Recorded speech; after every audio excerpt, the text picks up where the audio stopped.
고대 그리스에서는 무덤 앞에 이른바 암포라를 두었다. 암포라 아래 나 있는 구멍을 통해 지하의 망자는 살아있는 사람이 바치는 음식을 먹고 마실 수 있었다. 이집트의 피라미드에서 죽은 사람은 누구도 접근할 수 없는 묘실에서 영면을 누리기는 했지만 자신을 대신해 서 있는 조각상에 사람이 바치는 제물을 맛보았다. 고대 이집트는 이미 두 번째 죽음이라는 것을 알았다. 죽은 사람은 아무도 그를 기억하지 못해 더는 제물을 받지 못할 때 두 번째로 맞는 죽음, 곧 더는 돌이킬 수 없는 궁극적인 죽음을 맞이한다.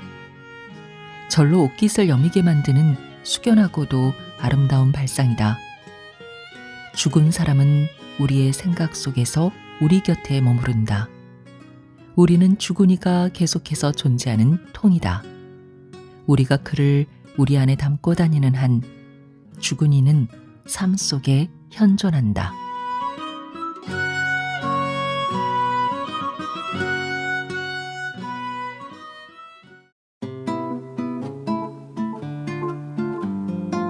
안녕하세요. 마음이 쉬어가는 곳 힐링필드입니다.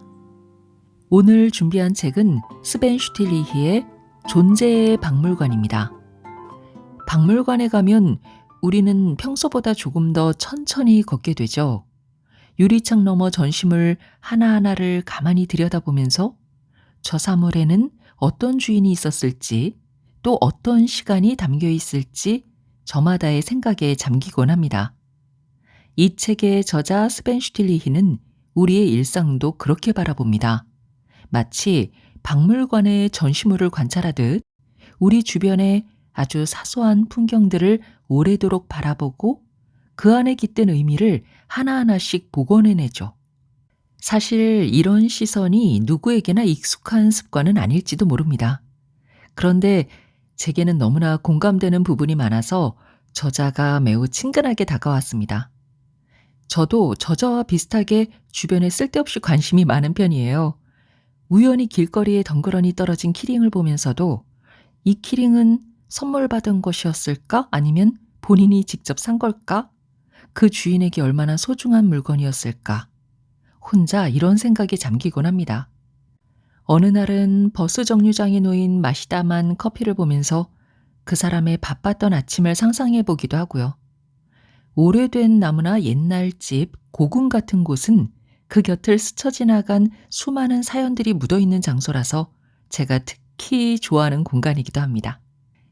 존재의 박물관은 우리가 주변을 둘러보며 느끼는 이런 작고 사적인 호기심들을 아주 흥미로운 방식으로 풀어냅니다. 장소를 떠날 때, 사람과 이별할 때, 그리고 세상을 떠날 때 우리가 무엇을 남기게 되는지를 하나의 박물관처럼 펼쳐 보이죠. 그 안에는 역사적 이야기와 심리학적, 의학적 지식이 더해져서 서정적인 에세이인 동시에 인간이라는 존재가 남기는 흔적에 대한 아주 정밀한 보고서를 읽는 느낌도 줍니다.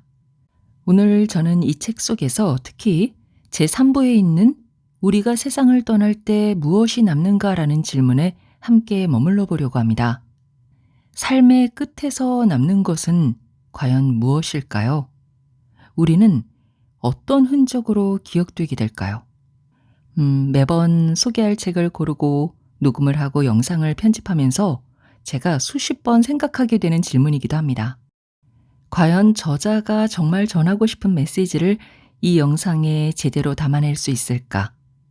나한테는 너무나 소중한 문장들인데 구독자분들에게도 같은 무게로 닿을 수 있을까 하는 질문들 말이죠.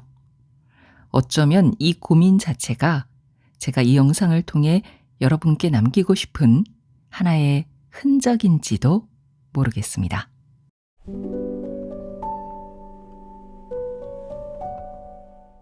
마지막 순간. 우리가 세상을 떠나는 방식은 지극히 다양하다. 한결 가벼운 마음으로 또는 참담한 심정으로, 충격에 휩싸여 또는 얼굴에 고운 미소를 지으며 사람들은 세상과 작별한다. 우리는 침착하게 인생의 마지막을 장식하는 막을 내리거나 모든 것이 무너지는 가운데 망연자실한 표정으로 마지막을 감당한다. 외로운 죽음이 있는가 하면 주변에 배웅을 받는 죽음도 있고 오랜 병을 앓은 끝에 혹은 남의 손에 맞이하는 죽음도 있다. 죽어감은 지금 존재하며 예전에 존재했던 사람들만큼이나 다양하다.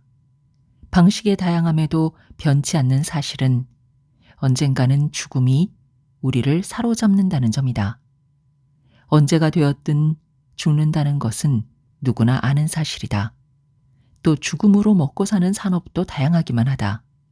그럼에도 우리는 죽음을 일상에서 거의 몰아내다시피 하고 살아간다. 자신이 죽어간다고 여기는 사람은 거의 없다. 인간은 모두 언젠가 불현듯 죽을 따름이다. 잘 알던 사람 또는 기꺼이 알고 싶던 사람의 부고도 불시에 날아온다. 이 누군가가 뒷덜미를 잡히듯 인생의 한복판에서 끌려나갈 때 슬픔은 감당할 수 없을 정도로 크기만 하다. 우리는 죽음이 교차로마다 잠복해 있는 걸 알지 못한 것처럼 슬퍼한다. 대다수의 사람들은 아마도 그런 사실을 정말 이제 알고 싶지 않은 모양이다. 하긴 스티브 잡스처럼 인생을 사는 사람이 또 있을까? 그는 30년 이상을 매일 아침 자신에게 이렇게 물었다고 한다. 이날이 나의 마지막 날이라면 나는 오늘 계획한 일을 정말 하고 싶을까? 예전에는 특히 농촌에서는 많은 사람들이 자신의 마지막 옷을 옷장 안에 걸어두었다. 무슨 그림 같은 상징적인 의미가 아니라 실제 옷이다. 거기 걸린 옷은 언젠가 관에 들어갈 때 입을 수의다. 호주머니가 없는 셔츠. 아침마다 사람들은 옷장 안의 셔츠를 바라보며 자신이 언젠가 죽는 존재임을 되새겼다. 오늘날 젊은이들은 데스마스크가 그려진 티셔츠를 입고 다니면서도 죽음은 전혀 생각하지 않는다. 무디어진 걸까? 아니면 그냥 그런 대로 만족해서? 세속의 모든 물건이 헛되다는 생각은 끝없는 고통의 원천이다. 오스트리아의 작가 마리 폰 에브너 에센바흐는 이렇게 쓰고 다음과 같이 덧붙였다. 그리고 무한한 위로의 원천이다. 아픔이 없이 위로가 있을 수 있을까? 죽음을 어떻게 다루어야 하는지 하는 물음을 두고 사람들은 늘 새로운 대답으로 역사를 써왔다. 죽은 이가 남긴 유물은 어떻게 해야 좋을까? 죽은 이는 새롭고 낯선 죽음의 땅에서 무엇을 필요로 할까? 그리고 우리 살아있는 사람은 죽은 이를 무엇으로 어떻게 섬겨야 할까? 고대의 많은 민족은 이 물음을 중요하게 여겼다. 고대 사회에서 죽은 이는 공동체의 일부로 남았다. 죽은 이를 돌보는 것은 살아남은 사람의 의무였다. 망자도 계속 욕구, 이를테면 배고픔과 목마름을 가지기 때문이다. 고대 그리스에서는 무덤 앞에 이른바 암포라를 두었다. 암포라 아래 나 있는 구멍을 통해 지하의 망자는 살아있는 사람이 바치는 음식을 먹고 마실 수 있었다. 이집트의 피라미드에서 죽은 사람은 누구도 접근할 수 없는 묘실에서 영면을 누리기는 했지만 자신을 대신해 서 있는 조각상에 살아있는 사람이 바치는 제물을 맛보았다. 고대 이집트는 이미 두 번째 죽음이라는 것을 알았다. 죽은 사람은 아무도 그를 기억하지 못해 더는 제물을 받지 못할 때 두 번째로 맞는 죽음. 곧 더는 돌이킬 수 없는 궁극적인 죽음을 맞이한다. 절로 옷깃을 여미게 만드는 숙연하고도 아름다운 발상이다. 사람이 두 번 죽는 것은 오늘날에도 마찬가지가 아닐까. 이름이 불리는 한 그 사람은 살아있다라는 고대 이집트의 속담은 수많은 형태로 변형되면서 오늘날까지도 꾸준한 생명력을 자랑한다. 이를테면 헤르만 헤세는 우리가 생각하는 모든 사람은 살아있다라고 했으며 미국의 사이언스 픽션 드라마 스타트rek에서 의사 레너드 맥코이는 스폭의 죽음을 이런 말로 기린다. 우리가 그를 기억하는 한 그는 실제로 죽은 게 아니다. 스폭을 연기한 배우 레너드 니모이가 사망했을 때 수많은 추도사에는 바로 이 문장이 인용되었다. 죽은 사람은 우리의 생각 속에서 우리 곁에 머무른다. 우리는 죽은 이가 계속해서 존재하는 통이다. 우리가 그를 우리 안에 담고 다니는 한 죽은 이는 삶 속에 현존한다. 오늘을 살아가는 우리는 원한다면 고대인의 이런 생각에서 위로를 찾을 수 있다. 자신의 죽음을 한사코 관심 밖으로 밀어내며 이야기하지 않았던 것을 두고 나중에 많은 사람들은 후회한다. 나는 왜 살면서 죽음을 준비하지 않았을까? 죽음이 무서운 건 아니야. 죽어감이 두려울 뿐이지. 자신이 죽을 날을 받아놓은 사람이 방송 다큐멘터리에서 흔히 하는 말이다. 또는 가족 얼굴을 보면서는 전혀 하지 못할 말을 리포터에게 털어놓기도 한다. 올여름을 넘기지 못할 거예요. 그렇지만 아이들 여름방학을 망쳐놓고 싶지는 않아요. 또는 이런 말도 한다. 올해가 제 마지막 생일이겠네요. 아무렇지도 않은 척하려면 신경깨나 써야겠어요. 드러내놓고 작별을 준비하는 사람은 자신감이 넘치며 요구하는 것도 많다. 이건 내 인생이야. 결국 다른 누구도 아닌 내 죽음이지. 죽음조차 다른 사람에게 빼앗기는 것은 아닐까 하는 두려움은 당사자가 어떤 과거를 살았느냐에 따라 키워진다. 이러다가 의료기계에 케이블을 단 채 발견되는 건 아닐까. 내가 세상을 떠나는 방식을 다른 사람이 결정하면 어떡하지? 철학자 마르틴 부버는 유대인 랍비 부남의 이야기를 들려준다. 몸져 누워 죽어가던 랍비 부남을 보며 그의 아내는 슬피 울었다. 그러자 랍비가 아내에게 물었다. 무엇 때문에 우는 거요? 내 인생의 모든 순간은 오로지 죽어감을 배우기 위해 있었다오. 죽어감. 오늘날 우리는 죽어야만 하기 전에 죽어감을 배우고 있는가? 오늘날 적극적 존엄사는 이미 그 관리에 필요한 제도를 갖추고 고령의 숙환을 앓는 사람이 어느 정도로 돌봄의 손길을 필요로 하는지 그 등급을 정한다. 계단을 올라갈 수 있는가? 혼자 샤워할 수 있는가? 머리를 빗고 옷을 입고 걷고 식사를 하는데 아무 문제가 없는가? 침대와 의자에서 일어날 수 있는가? 화장실에 갈 수 있는가? 소변을 참을 수 있는가? 일상생활 활동 가능 여부는 당신이 얼마나 독립적으로 생활할 수 있는지 측정하는 지표들이다. 이런 활동을 스스로 할 수 없다면 당신은 더는 살아있는 게 아니다. 뮌헨에서 발간되는 일간지 쥐트도이체 차이퉁의 기자 롤란트 슐츠가 완전히 끝에 이르러라는 제목의 기사에서 쓴 글이다. 예를 들어 해당 환자를 예전에 만나본 적이 전혀 없는 간병인이 객관적으로 판단하는 상태로 ADL 등급이 결정된다. ADL은 숨쉬기, 먹고 마시기, 몸을 움직이기, 씻기, 옷 입기, 쉬고 잠자기, 배설하기, 체온관리, 안전한 환경 만들기, 소일거리 찾기, 소통하기, 자신을 여성, 남성으로 느껴보고 행동하기, 인생의 의미 찾기 등을 종합적으로 체크한다. ADL은 스위스의 수녀이며 간병 모델을 만들어낸 것으로 유명한 릴리안 주클리가 개발해냈다. ADL은 고령의 노인이나 숙환을 앓는 환자가 재활, 치료, 요양 등으로 충족시켜야 하는 근본 욕구에 어떤 것이 있는지 자세히 묘사한다. 일상의 활동을 스스로 해결할 능력이 떨어질수록 타인에게 손을 벌려야 하는 의존성은 그만큼 더 커진다. 그럼 언제부터인가 당사자는 사회로부터 밀려나 벽과 하얀 가운이 싸늘하기만 하며 소독약 냄새가 코를 찌르는 골방으로 유폐된다. 롤란트 슐츠는 병실의 하얀 침대에서 죽어가는 환자의 삶을 이렇게 묘사한다. 사회학의 관점에서 볼 때 당신은 이미 죽은 사람이다. 가족이 이 모든 것에 준비되어 있지 않아서 또 실질적으로 도움을 줄 수 있는 간병인이 턱없이 부족해서 사람들은 고통으로 신음하는 당신을 살아있는 사람으로 취급하지 않는다. 몸도 가눌 수 없을 정도로 쇠약하다고 이미 죽은 사람 취급한다. 당신이 과거에 무엇이었든 이제 당신은 더는 살아있는 존재가 아니다. 이렇게 해서 병실은 죽음을 기다리는 대기실이 된다. 마지막 면회가 이어진다.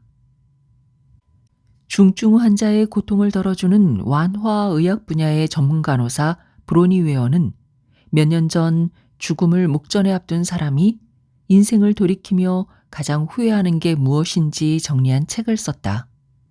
그녀가 환자를 관찰해 얻어낸 깨달음은 이렇다. 최악의 경우는 죽어가는 사람이 평생 자기 자신에게 충실하지 못했다고 후회하는 것이다. 이들은 남들이 바라는 기대에만 맞추어 인생을 살았다고 자책했다. 저를 보세요. 이제 저는 죽습니다. 왜 저는 평생 자유롭게 독립하는 순간을 기다리기만 했을까요? 그리고 이제 너무 늦었습니다. 반평생을 폭군처럼 구는 남편에게 시달려온 그레이스가 브로니 웨어에게 털어놓은 말이다. 저 자신을 위해 살 수 있게 몇 가지 희망을 품기는 했었죠. 하지만 저는 실행에 옮길 용기가 없었어요. 인생의 막바지에 이르러 사람들은 대개 자신의 감정에 충실하지 못했음을 후회한다. 또는 너무 일에만 매달렸다고 자책하곤 한다. 사는 일에 너무 바쁜 나머지 우정을 돌보지 않았다는 한탄도 심심찮게 들려온다. 더 큰 행복을 나 자신에게 허락해 줄 수 있기만 간절히 바랐는데 이런 후회들은 죽음을 코앞에 둔 사람들이 착잡함에 사로잡힌 나머지 무슨 생각을 하는지 잘 보여준다. 시간이 얼마 남지 않게 되면 혹은 시간이 너무 빠르게 흐르는 바람에 삶의 무게로 지칠 대로 지친 육신이 따라가기조차 버거워지면 결국 모든 것이 좋은 쪽으로 마무리되도록 살지 못했다는 후회는 커지기만 한다. 모든 것은 아니더라도 대부분 좋게, 그도 아니면 최소한 가장 중요한 것만이라도. 죽음이 우리를 찾아와 데려간다면 우리의 무엇이 남아야 마땅할까? 전체적으로 볼 때 임종을 앞둔 사람이 가지는 희망의 유형은 지난 몇십 년에 걸쳐 거의 변하지 않았다. 자녀에게 물려주고 싶은 게 무엇이냐는 물음에 독일 국민이 가장 자주 한 답은 건강이다. 자녀가 건강하게 미래를 개척해갈 전제 조건을 만들어주는 것이 부모의 가장 큰 소망이다.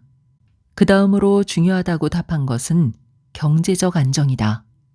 큰 걱정 없이 살 수 있도록 돈과 재산을 물려주고 싶은 것이 두 번째 소망이다. 그 뒤를 차례로 평화, 좋은 교육, 깨끗한 환경, 그리고 높은 생활 수준이 따른다. 질 높은 인생을 보는 대중의 관점이 친구를 사귀거나 자기 자신을 위한 시간을 충분히 누리는 정신적인 품격보다는 물질적 재화, 이를테면 집이나 자동차를 우선시하는 점은 좀 씁쓸하게 다가오는 대목이다. 아무튼 자신의 인생에서 남는 것은 후손의 좋은 미래에 이바지하는 것이라야 한다. 20세기의 자손들에게 좋음이란 건강하고 높은 수준의 교육을 받았으며 두려움 없이 살기에 충분한 돈과 깨끗한 공기 속에서 생활하는 것을 뜻한다. 개인적으로 무엇을 남겨주고 싶은가 하는 물음의 답은 찾기가 훨씬 더 어렵다. 기억에 어떤 모습으로 남는 것이 좋을까? 오늘날 점점 더 많은 사람들이 임종을 앞두고 친구와 친지에게 작별 편지를 쓴다. 스스로 끝맺음을 하기 위해, 자신에게 중요한 사람들과 평화롭게 작별하기 위해, 그들에게 뭔가 전해주기 위해 등이 이런 편지를 쓰는 동기다. 인터넷에는 생애의 마감을 준비하는 데 도움을 주는 사이트도 있다. 자기 자신을 추스르고 마음의 정리에 필요한 올바른 단어를 고를 수 있게 도와주는 서비스는 예를 들어 SN대학병원의 호스피스 부서가 운영하는 숟가락 내려놓기다. 이 웹사이트는 자신의 지난 인생을 사랑의 눈길로 바라보며 다른 사람과 인생 경험을 나누고 더 나아가 정말 중요한 것이 무엇인지 올바로 가려보도록 사람들을 지원한다. 이 사이트는 방문객의 인생 지혜를 모아놓았을 뿐만 아니라 설문도 제공한다.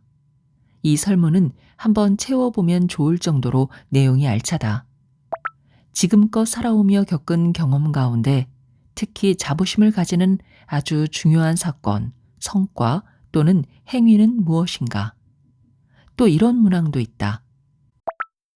가족이나 친구 또는 모든 사람들에게 미래를 감당하는 데 도움을 줄 메시지나 좋은 충고를 해준다면 어떤 것인가? 이와 같은 호스피스의 설문은 다음과 같은 핵심 물음에 직면할 용기를 낼 수 있게 그 토대를 다져주는 버팀목이다. 나는 지금껏 인생을 살며 무엇을 배웠는가?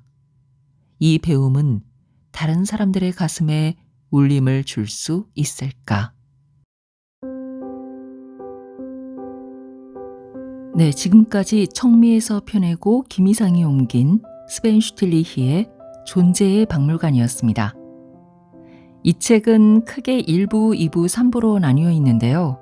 각각의 이야기가 시작되는 첫 장에는 아무런 설명 없이 오직 질문들로만 가득 찬 페이지를 만나게 됩니다. 대략 28개, 29개 정도 되는 질문들이에요. 처음에 저는 그냥 무심코 넘겼습니다. 그런데 책을 다 읽고 난 뒤에 다시 그 질문들을 천천히 읽어보니까 왜 저자가 그 자리에 그 질문들을 남겨두었는지 조금은 알 것 같았습니다. 마치 박물관의 다음 전시실로 들어가기 전에 잠시 걸음을 멈추고 지금까지 보았던 것들을 마음속에 가만히 정리하게 만드는 시간처럼 그 질문들은 다음 이야기로 들어가기 전 우리에게 숨을 고르게 합니다. 오늘 영상을 마치며 그 질문 중 몇 가지를 여러분과 함께 공유해 볼까 합니다. 이 질문들에 대한 답을 지금 당장 생각할 필요는 없습니다. 그저 이 물음들이 우리 삶에 던지는 잔잔한 파동을 잠시 가만히 느껴보셨으면 좋겠습니다. 다른 사람들은 어떤 물건을 보면 곧장 나를 떠올릴까? 내 아이들이 혹은 내가 사랑하는 사람들이 반드시 기억해 주었으면 하고 바라는 나의 말은 무엇인가? 가장 최근에 이것이 영원한 이별인 줄 모르고 누군가와 작별한 것은 언제인가? 했거나 하지 않아서 후회할 것 같은 일은 무엇인가? 그리고 내가 죽고 난 뒤에 내가 품었던 이 물음들은 어떻게 될까? 네, 오늘도 힐링필드와 끝까지 함께 해주셔서 감사합니다. 건강하세요.